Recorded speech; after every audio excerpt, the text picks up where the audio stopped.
What is up, you guys? My name is Madison. Welcome back to my channel. Welcome if you are new. Sorry, this is kind of a late video. I've had quite the last couple of months. But today is going to be all the books that I read in January.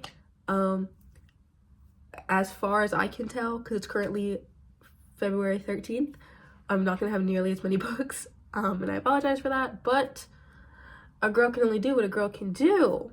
Y'all here? Y'all here. Anyway, so I read 6 books in January. So one of them was a Kindle book. It was Seal My Fate by Roxy Sloan, which was the 3rd book in the Oxford Legacy series. I think it was fantastic. It had quite the ending. Boy, oh boy, was I not expecting that. It was like, I was kind of expecting it, but like not in the way that it was. Yeah. It was really good. I think I gave it like 3 or 4 stars out of 5. But yeah, I recommend it. I think it's really good. It's like a spicy murder mystery, dark academia kind of book series. It's on Kindle Unlimited, which is how I read it. And I think it was really good. 10 out of 10 would recommend if that's the kind of thing you're into. Yeah. And then I listened to an audiobook this month, and it was Under the Whispering Door by TJ Klune. That book, I didn't get the same feel that I got from his other book, but it was still really good, and it talks a lot about grief and loss and like just coming to terms with death. I think I gave it 4 to 5 stars as well. There's always, with TJ Klune, there's always a character in there that like you wouldn't expect to just absolutely fall in love with, and then you do.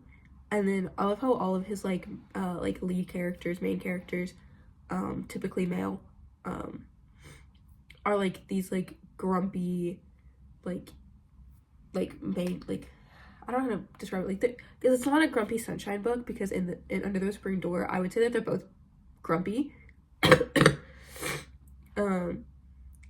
But there's just a dynamic to the book in every single character that made sense, and I loved it so much. Now on to the books that I actually read. So first I read, well, this is in no particular order, this is the order that happened for me. First I have The Haunting by Natasha Preston. This book literally threw me for a loop. Okay, like I ended up spoiling the book for myself, and I still wasn't expecting it. Now there were some parts where I just don't like. I'm not a big fan of having like modern media in books. Like, change it up a little bit, please. Don't get sued. But like, other than that, like, I think it's a great book. I liked the writing style. It kept me hooked, and I bought this book on a whim. Very much like I felt like I had nothing to read when I most definitely did, so I needed to go pick up a book, and this is the book that I picked.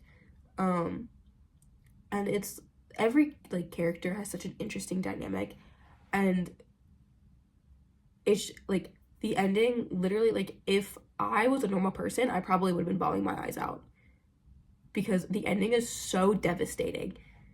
Like, it was crazy. I loved it.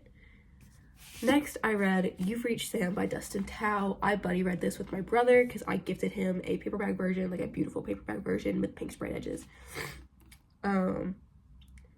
He bawled his eyes out, and I was so confused the entire time.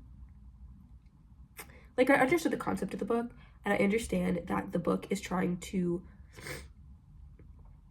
like give off like teenage grief and like losing a loved one as a teenager, but at the same time, like, just pick like 1 or 2 flashbacks, combine them if you want to, and let the girl try and remember them and figure out what happened. I'm very much not a fan of like, if a person dies, if it's told within like the first couple of pages.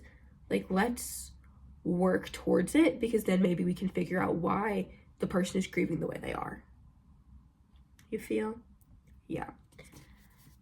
And now the 2 books I'm about to show you, I listened to. They were audiobooks, but I have the physical book with me, so I can hold them up. So I listened to Bunny by Mona Awad. This book literally drove me insane. Like, I had no idea what was happening the entire time. Because it's like a supernatural sci-fi kind of book. It's dark academia. And it's weird. Like, it's part love story, part, like, friendship. Like, that's like the, I can't even, like, give you a synopsis of this book. Because it's just weird. The last book that I read is Stalking Jack the Ripper by Carrie Maniscalco, which apparently is on the banned book list. I know they took it out of my library when this was one of the most popular books. Not my library, my high school's library. This is one of the most popular books on the shelf. But basically, you're following this girl who is super into, like, forensic science, and she's working with her uncle, who everyone thinks is Jack the Ripper. And you're basically, like, working alongside her to figure out who Jack the Ripper is. And I think that I don't remember much, and I'm still interested. Like, because, like, when I listen to an audiobook, I'm typically doing something else, and if it doesn't, like, stick, then it doesn't stick. So maybe at some point I'll physically read the book. Maybe I'll annotate it, who knows.